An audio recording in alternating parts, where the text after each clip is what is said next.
se slišimo.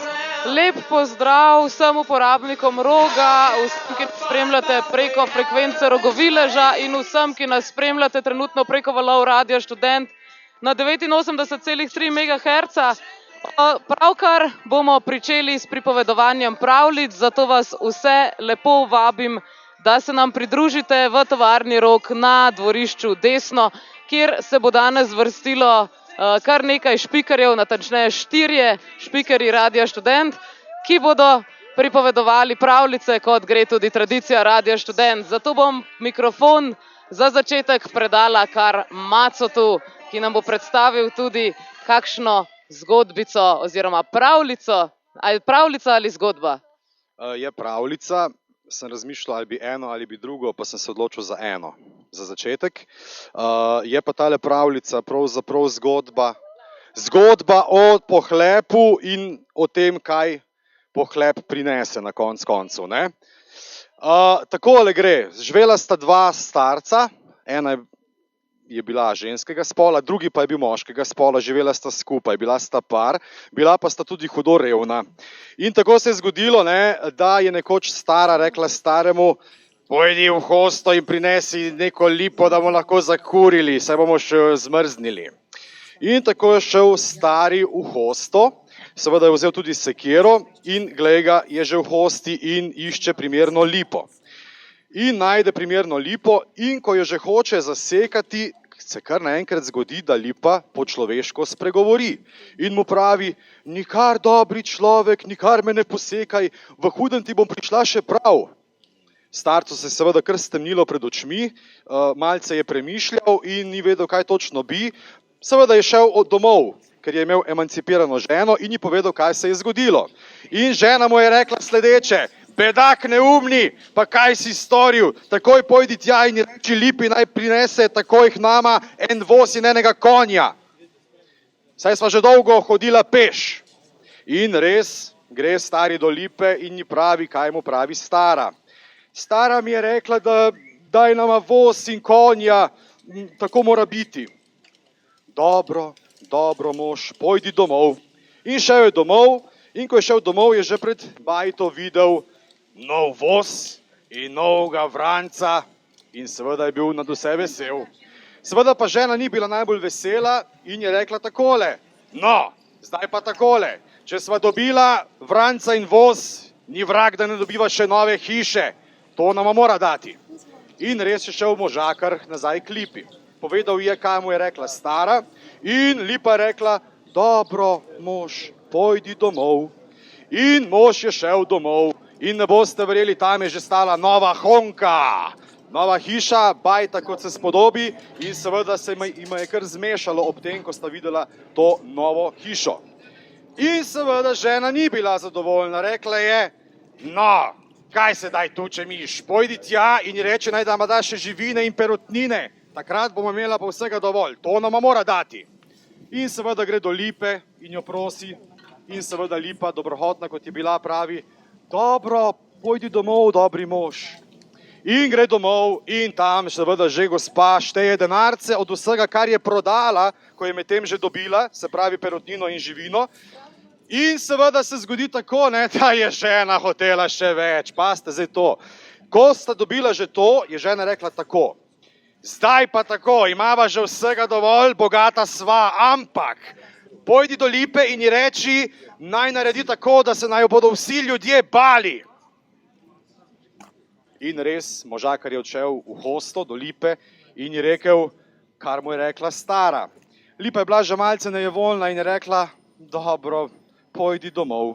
In ko je prišel mož domov, ne boste verjeli, drugi del, se je pred hišo zbralo že ogromno policije in vojske, saj so se ju vsi ljudje bali in bila sta neznansko grozna in seveda tudi to ni bilo dovolj ženi.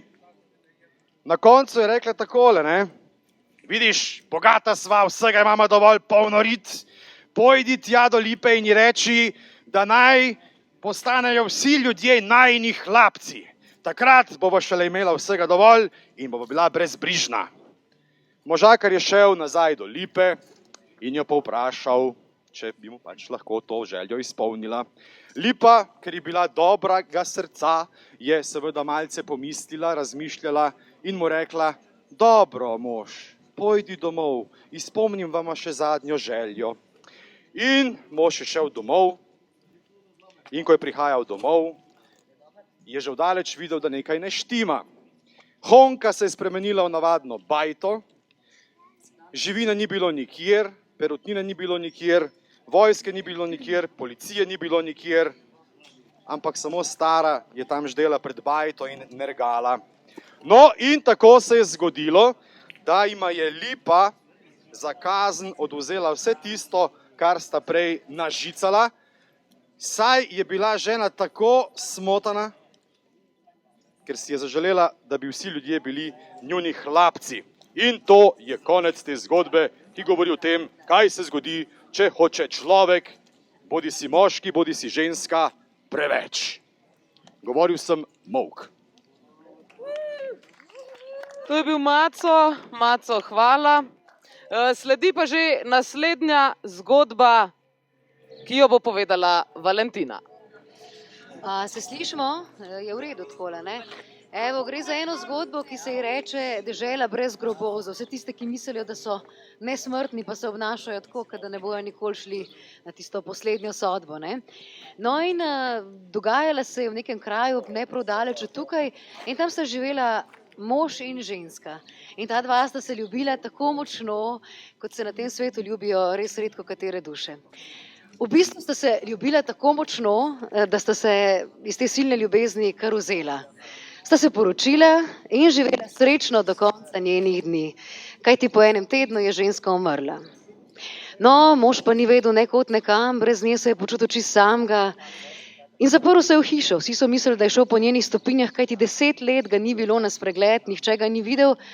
Po 10 letih pa je povsem nepričakovano odprl vrata, se postavil na prag in zakričal: življenje, tega mi ne boš več storilo, nikoli več mi ne boš vzelo česa, kar mi pomeni toliko. Pojdem v svet in poiščem tak kraj, kjer nikoli nihče ne umre.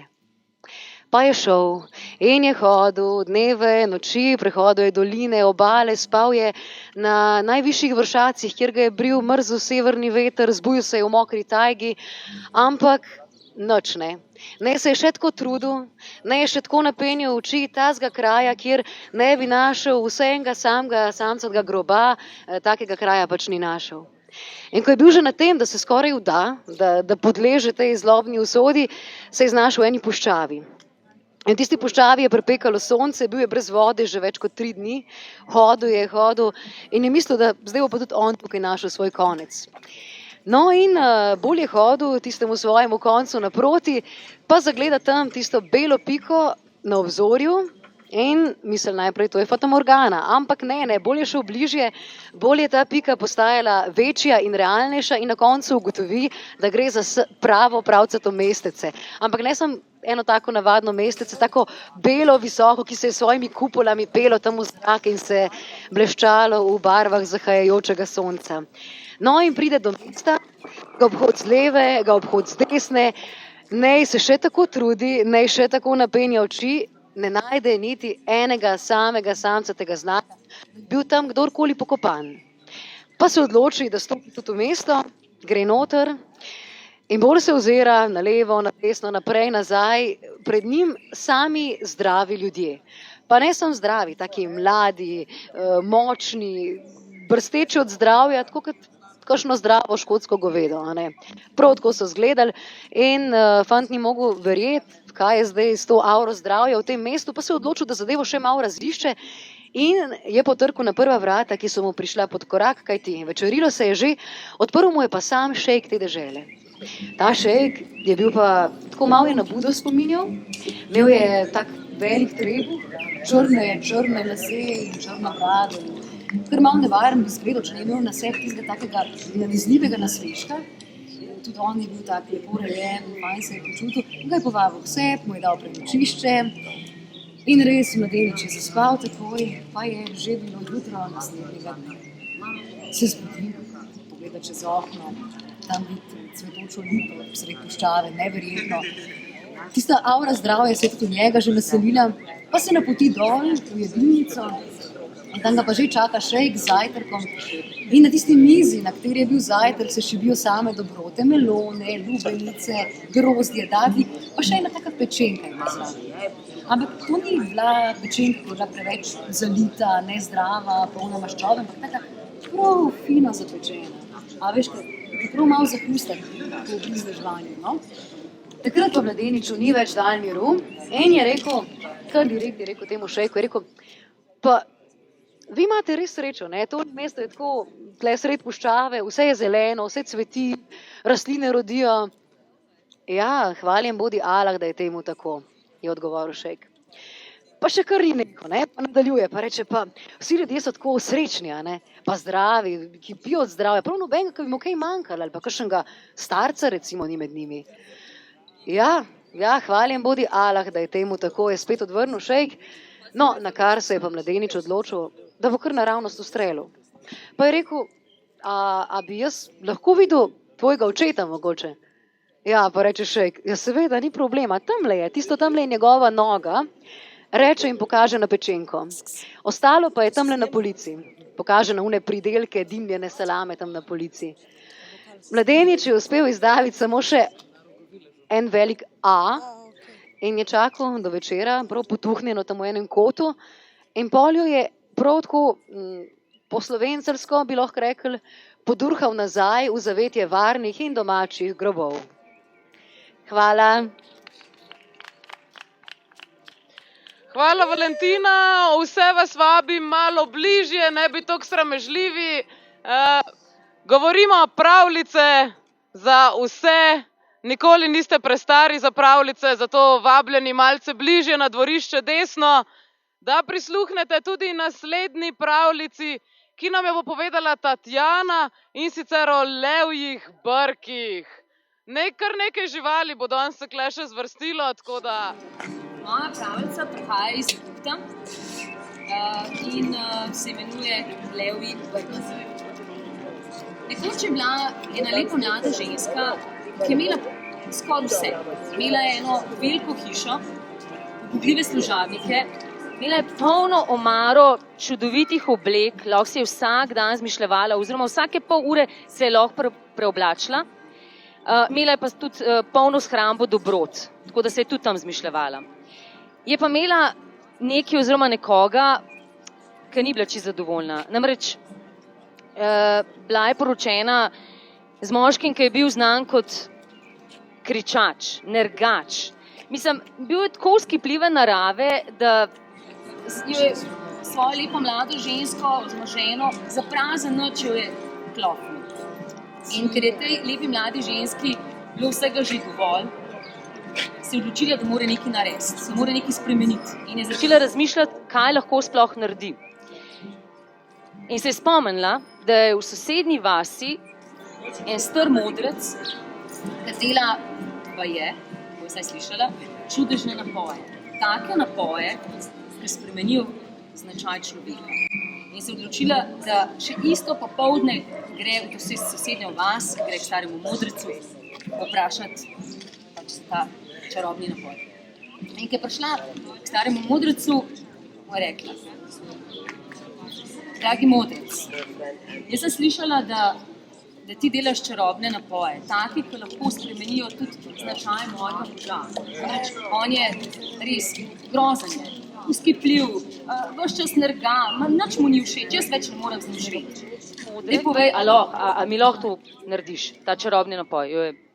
Stari modrec je pogledal in je rekel, ja, lahko, sam. Zdaj, če boš hotela ta čaroben napoj, potem mi moraš prinesti 2 levja brka. Mlada ženska ga je pogledala in si rekla, nič lažjega, ja, že jutri ti prinesem ta 2 levja brka, prav. Stari modrec je pogledal in rekel, ja, prav, se vidva pol jutri. In je šla domov. In že, ko je hodila domov, je že razmišljala, kdaj bo krenila pač po ta 2 levja brka. Namreč nad vasjo, kjer je živela, torej mogla se seveda pospeti kar na en velik hrib, tam je živel en star lev v eni votlini in je tam ždel in je seveda spakirala v svoj ruzak, je dala enega tazga sočnega jagenjčka, pa eno flašo vode in se še isti večer napotila k levu. In je hodila in mogla kar hoditi 3 ure, ni bilo tako enostavno priti do tega leva. In ko je prišla tja, si je takoj vse pogledala na levo, desno, da je ugotovila oziroma videla, kako se ta lev giblje, čeprav je bil star, je vsem hodil ven iz te doline. In je potem pred novo v dolino na grmovje zvezala tega mladega jagenjčka in je zagledala in iskali luknjo in je tja nalila vodo in se skrila in je čakala. In seveda lev ne sam, da je imel, da je dober vonju, ampak je tudi dober slišal, kljub temu, da je bil kar star. In je slišal tam cvilt nekoga, oziroma to je bil jagenjček, ki je prišel ven, ga je z enim zamahom pokončal, pol ga je v 3 grižljajih po hrustu, je malo naokoli pogledal, videl tam vodo, je še tisto vodo spil.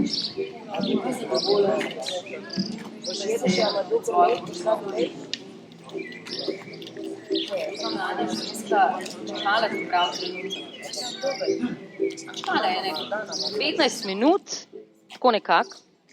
In potem je čist počas je stopila do leva, je vzela njegovo glavo v svoje roke in jo je začela božati.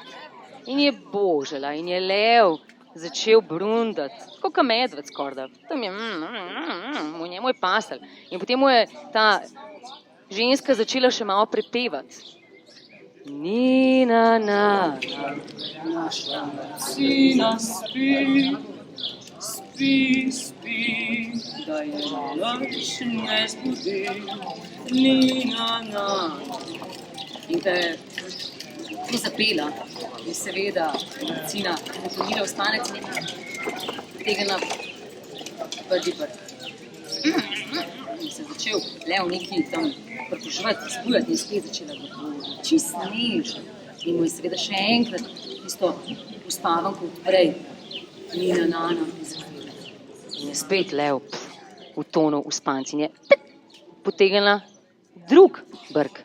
In zdaj je lepa mlada ženska imela 2, ampak se je lev spet začel tam neki pritoževati in ga je še bolj pobožala in še za ušes in ga je malo počohala in pol še tudi šla na vrat, skratka. Tam je bil pa lev gotov. Je tako zaspal, kot da bi bil v komi, ampak je bil še živ. In to je bil trenutek, ko je ženska hiter s tistima 2 levjima brkoma, ne da je hodila, ona je tekla, ona je letela dol. Mislim, to je komaj čakala, da prije domov, komaj čakala, da se naredi jutro, da gre ona do tega starega modreca. In ko je prišla domov, ni mogla niti za 5 minut zaspati. Zjutraj, takoj ob 7, je hitela v sosednjo vas k staremu modrecu, je prišla tja, se je na ves glas smehljala, je ogledal star modrec, mu nič ni bilo jasen, kaj se zdaj ona tam reži. Ona pa molila tista 2 leva brka, reka, mam leva 2 brka, evo, lej, zdaj pa prosim, čim prej mi naredi ta čarobni napoj. Je ogledal starc, modrec. Se je začel režati, rekel, ja, mlada moja ženska, pa lej, če si enega leva ukrotila in si mu izpolila 2 levja brka, ja, boš pa ja ukrotila svojega moža. Hvala. Hvala, Tatjana. No, tudi sama vam bom povedala eno pravljico, in sicer o žabjem kralju. In verjamem, da si marsikdo misli, kdo bi lahko bil žabji kralj v mestu Ljubljana, vsaj po dogodkih zadnjih 6 let. Ampak danes bo žabji kralj nekdo drug. Namreč resnična zgodba, ki sta jo brata Grimm zapisala, naj bi šla nekako takole. In sicer živela je zelo, zelo lepa deklica. Takšna, da je sonce njene lepote, takšne lepote sonce sploh še ni videlo. In ko se je šla igrat, nekega dne k tolmunu zraven gradu, ji je noter v tolmun padla, pazite ta buržujski moment, zlata krogla. In ker seveda ni mogla deklica sama po zlato kroglo, ker bi utonila, takrat še niso znali plavati, je videla, da ji nič drugega ne preostane, kot da se enostavno zjoka. Na drugi strani Tolmuna pa je bil strašen gozd. In tako je bila ujeta med gozdom na eni strani, med lepoto krogle na dnu Tolmuna in med domačim gradom nekaj 100 metrov za sabo. Na kar se iz Tolmuna prikrade in pribrbota nagravžna krastača. In deklica prosi krastačo, prosim te, grdi žabon, prinesi mi kroglo iz dna Tolmuna. No, deklica, zakaj takega mi moraš pa tudi ti uresničiti eno željo? Vse ti naredim, je rekla deklica. No, potem pa, če ti rešim tole kroglo, potem boš postala moj prijatelj. In deklica mu to res obljubi. Kraljična pa v trenutku, ko ji je žabec prinesel žogo iz dna Tolmuna, pograbi žogo in odteče proti gradu. Žabec pa za njo cepetal in seveda jo je po nekaj metrih izgubil. In ko je kraljična prišla domov, cela vesela, je bil ravno čas za kosilo, in njen oče, kralj te dežele, ji reče, prisedi, jedli bomo. In pojejo prvo predjed, in pojejo drugo predjed, in tretjo in četrto, kot je to včasih šlo, nakar naenkrat nekaj potrka. Kraljična mlada, odpri na vrata. Kraljična se zdrzne in noče odpreti vrat. In potem še enkrat potrka. Kraljična mlada, odpri na vrata. Kaj si pozabila, kaj si pri mrzlem studencu obljubila? In oče kralju pozove, pojdi kraljična, pojdi. Pojdi in odpri temu, ki te kliče. In kraljična res gre do vrat, odpre vrata in na drugi strani vrat jo čaka nagravžna žaba od prejšnjega dne. In seveda kraljična ni hotela odpreti vrat žabonu, zato je vrata hitro zaprla in zbežala nazaj do mize. Ker pa je bil oče moder kralj in pravičen gospod, se je odločil, da kraljično pošle nazaj in jo povpraša, kaj se je res zgodilo. In kraljična mu žalostnega srca pove, da je v resnici obljubila žabonu, da bo postal njen iskren prijatelj, če bo le ji rešil zlato žogo z dna Tolmuna. Zato jo oče pošlje nazaj in jo prisili, da žabona odpelje do mize. In ko je pograbila žabona, ga je prinesla do mize, nanj pa ga ni hotela dati. Na mizo namreč. In oče ji reče, kar si obljubila, to boš storila. Zato je prijela žabo in jo dala zraven svojega krožnika. Medtem ko je žaba pila iz njenega zlatega krožnika in z njenimi srebrnimi žlicami, je postalo kraljični slabo. Vedela je, kaj obljubila in vedela je, da mora poslušati svojega očeta. Ampak ni hotela, da nagravžna žaba pije iz njenega krožnička. Pa vendar, ni obljubila samo tega, kajti žaba jo je prosila po končanem obedu, če lahko pride z njo v sobo.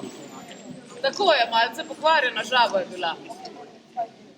Ampak kralj reče, če si obljubila, potem boš to storila.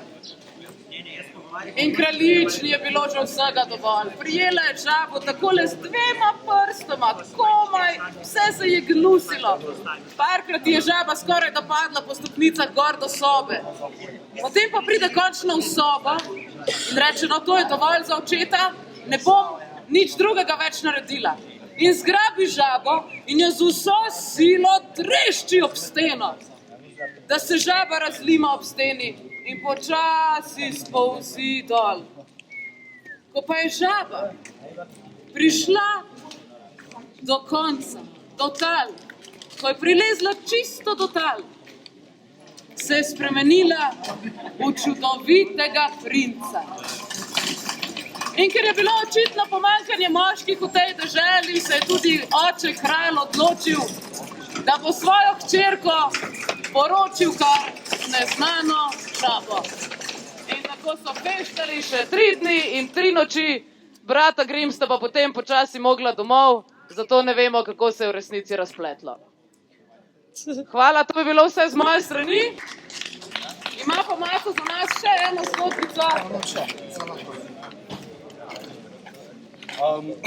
Imam še eno, pravzaprav 2, ampak ena je malo kukar da daljša, druga je pa malo krajša. Katero? Daljšo? Dobro. No, v njej nastopa župan, v njej nastopa osu, v njej nastopa tudi cigan in v njej nastopajo tudi prebivalci enega kraja, ki je pobraten z Butalami in to je kraj, ki se mu reče Butoraj. Je pa to nekje dol tam v Beli krajini. Tole je bilo, no. Nekega dne je osu našel na eni njivi, kar so seveda Butorajci tudi opazili. In prvi poleg je bil župan, ki je dejal, ja, tole je pa zanimiva žival, kaj pa je to za ena žival? In seveda so mu potem somečani tudi, kimavali.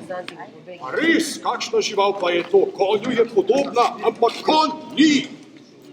Ja, kakšna ušesa ima dolga, le kaj bi to bilo? In seveda, ko se je že malenkost osu naposlušal teh oslovskih zadev, je rekel, In potem so rekli Butorajci, ti vrabca, ta vrana zna še rigati. A, konj rezgeta, tole pa riga, konj že ni.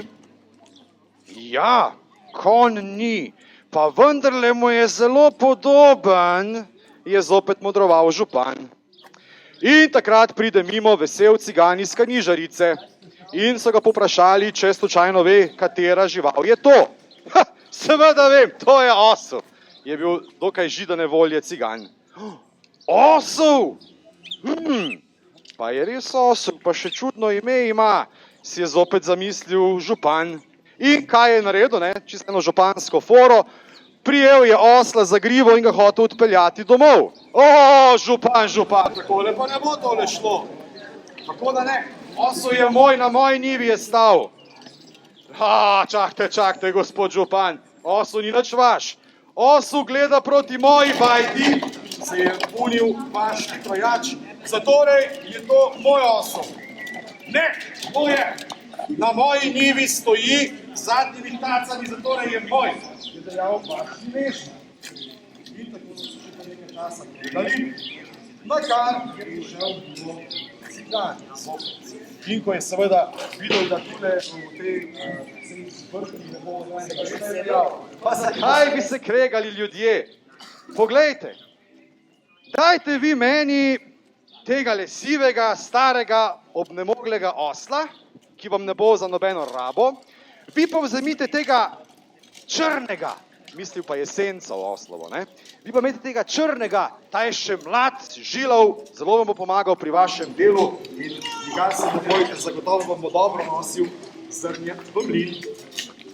In, pasite foro, ker so pri Butorajcih tudi malo nepriučljivi, so rekli ciganov, ja, kar odpeljite tega osla, Zato, ker niso hoteli tega osla privoščiti župan. In seveda je cigan zajahal osla, in že šel proti Kanižarici. Seveda so vsi Butorajci samo gledali za njim, kako se je kadilo. In kaj se je zgodilo? Zgodilo se je to, da od takrat dalje Butorajci vedno mislijo, da jih cigani dvakrat oropajo, in pravijo takole. Je, cigani, daš mu prsti, ti hoče vzeti roko in daš mu sivega osla, vzame ti pa še črnega.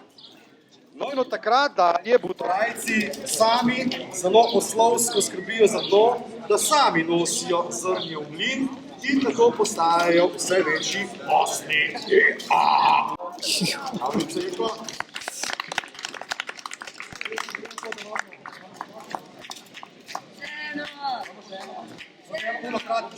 Takšna zimska je. Mogoče kdo pozna, ampak je kar kulc.